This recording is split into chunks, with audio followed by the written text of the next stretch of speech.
Hey guys, I wanted to take a quick moment and talk about how we communicate. Last week we talked about how we communicate with each other, and we said that communication is more than what we say from the stage. How we communicate with a kid is more about how they learn than how we share.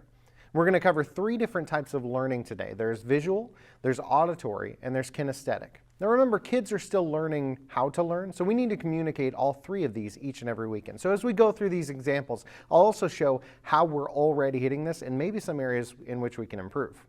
First one is visual. This makes up 65% of the world's population. These kids excel at visual activities like art. They enjoy illustrations, graphs, and maps. They recall people, words, and places and are interested in the world around them. They do best when they are given an example to follow. Now we hit this learning style with videos, illustrations, and examples from the stage. Crafts and other art projects can speak their learning language, and we communicate with them effectively when we use it. One area and one way that we can help these kids learn about Jesus is by allowing the kids to read and write what they've learned. Now we've done a good job in the reading department with slides and verses, etc.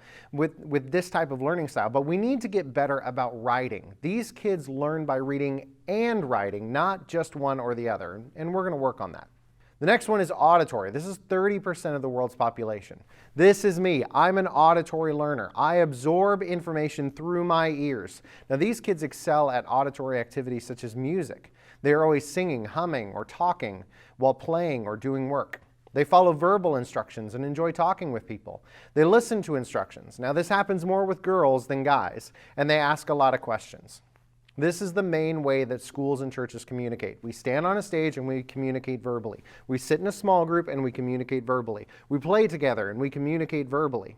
One way that we can help these kids is by allowing them to speak. These kids thrive on communication, auditory communication, and it has to be more than a one-way street, especially as kids are getting older.